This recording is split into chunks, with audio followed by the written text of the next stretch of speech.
নমস্কার বন্ধুরা, মিমপাস কুকিং হাউসে সবাইকে স্বাগতম।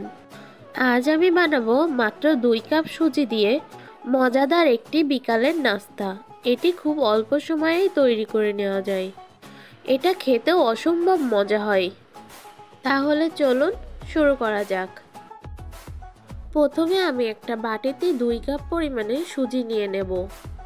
এইবার এর ভেতরে দিয়ে দেব স্বাদমতো লবণ। এইবার দেব 2 চা চামচ চিনি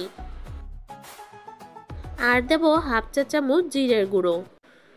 দিয়ে দেব পরিমাণ মতো হলুদের গুঁড়ো, সামান্য একটু গোলমরিচের গুঁড়ো আর দেব হাফ চা চামচ শুকনো লঙ্কার গুঁড়ো। এইবার এর ভেতরে দেব 1 চামচ ইস্ট। যাদের বাসায় ইস্ট থাকবে না তারা টক দই ইউজ করতে পারবেন। দিয়ে দেব 1 চা চামচ সয়া সস। এইবার সব উপকরণ একসাথে ভালো করে মিশিয়ে নেব যাতে কোনো দানা দানা ভাব না থাকে। এই কাজটা খুব ভালোভাবে করতে হবে। এইবার এর ভেতরে অল্প অল্প করে জল দিয়ে দেব। আমার এখানে 2 কাপ পরিমাণ মতোই জল লেগেছে। এই ব্যাটারের ভেতরে যেহেতু সুজি আছে আর ইস্ট আছে সেহেতু একটু বেশি পরিমাণেই জল দিতে হবে। আর আপনারা যদি টক দই ইউজ করেন তাহলে জলটা একটু কমিয়ে দেবেন। এইবার আমি এটাকে ঢেকে 2 ঘন্টা মতো রেস্টে রেখে দেব। 2 ঘন্টা পর দেখুন এটা ফুলে কতটা সুন্দর হয়েছে। এইবার আমি এর ভেতরে বাকি উপকরণগুলো দিয়ে দেব।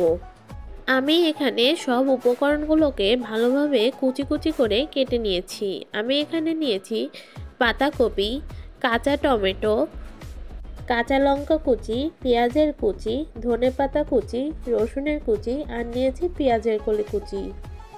এইবার আমি সব উপকরণ একবারে ওই ব্যাটারের মধ্যে দিয়ে দেব।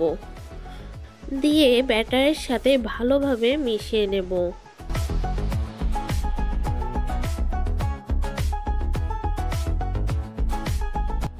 ভালোভাবে মেশানো শেষ। দেখুন কতটা সুন্দর হয়েছে। এইভাবেই ঘনত্ব করে বানাতে হবে যাতে করে ভাজতে সুবিধা হয়। এই ব্যাটারটা বেশি পাতলা করা যাবে না, আবার বেশি ঘনত্ব হবে না। এবার আমি কড়াইতে একটুখানি তেল দিয়ে নেব। এটা বেশি তেলে ভাজা যাবে না।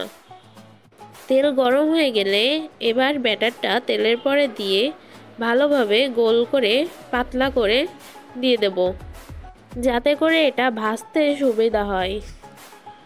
এখানে বেশি ব্যাটার দেওয়া যাবে না, তাহলে ভিতরে কাঁচা কাঁচা থেকে যাবে। এটা অল্প আঁচ দিয়ে বেশ কিছুক্ষণ ধরে ভাজতে হয়।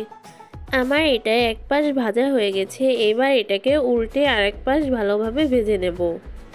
2 পাশই খুব ভালোভাবে ভাজা হয়ে গেছে। এবার এটাকে নামিয়ে নেব। এইভাবেই সব কয়টা রুটি ভেজে নেব।